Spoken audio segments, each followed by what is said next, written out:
ذہنی دباؤ اور ڈپریشن یہ نہیں کہ آپ اپنے ہاتھ کی نبض کاٹ لیں یا پنکھے سے لٹک جائیں۔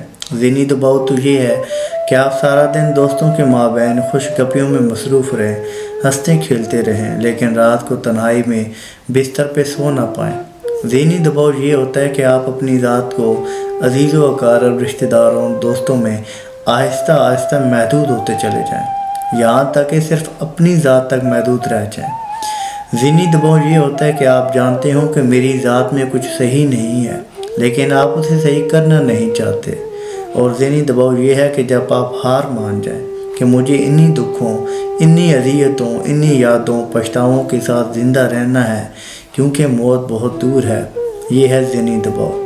اور یہ بھی ذہنی دباؤ ہے کہ آپ تصویریں لینا چھوڑ دیں۔ ضروری نہیں کہ خودکشی کریں، اپنے پسند کے رنگ پہننا چھوڑ دیں، کھلکھلانا چھوڑ دیں، گفتگو بہت کرتے خاموش ہو جائیں، محدود ہوتا چلا جائے۔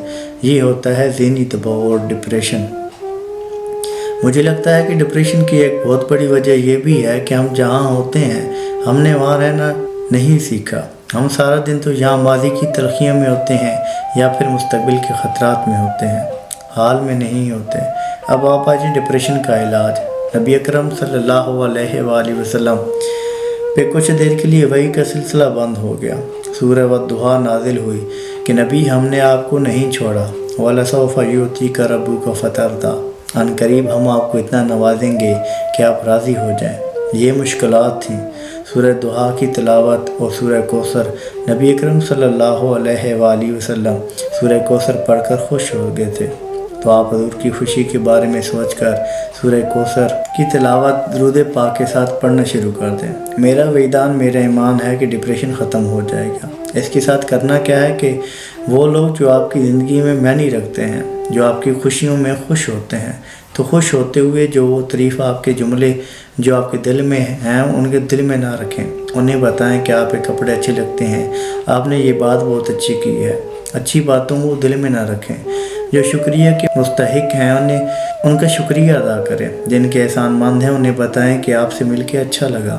پسندیدہ لوگوں میں بیٹھنا شروع کریں، نماز کی پابندی کریں، درود پاک کثرت سے پڑھیں اور کوشش کریں کہ پھول دیکھیں، صبح واک کے لیے نکلیں، دین کے ساتھ جڑے رہیں۔ وہ لوگ جن کی زندگیوں میں غم اور غم دونوں ہیں، اللہ نے ان کے کاموں کو بکھیر دیا ہے، لیکن وہ لوگ جن کا ہم اور غم آگے والی دنیا ہے، آخرت کی دنیا ہے، تو اللہ فرماتا ان کے کاموں کو سمیٹ لیتے ہیں۔ اس لیے دنیا کو عارضی سمجھنا ہے، اس دنیا سے ہم نے چلے جانا ہے۔ موت کو سمجھا ہے غافل اختتام زندگی، صبح زندگی ہے یہ دوام زندگی۔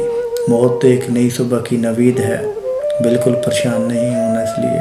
انشاءاللہ عزیز اس پر اوور کم کرنا ہے، اور دکھ و روحانیت کی سیڑھیاں ہیں۔ تاجدار کائنات نبی اکرم صلی اللہ علیہ وآلہ وسلم رات کی تاریکی میں، تنہائی میں، چہرہ والضحیٰ، چہرہ انور خاک پر رکھ کر اللہ سے دعا مانگتے تھے کہ اے اللہ تو مجھے میرے حال پہ نہ چھوڑنا، وہ جس حال میں تو راضی ہے اسی حال میں مجھے رکھنا۔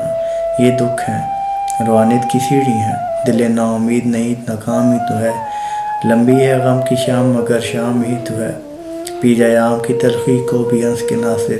غم کو سہنے میں بھی قدرت نے مزہ رکھا ہے۔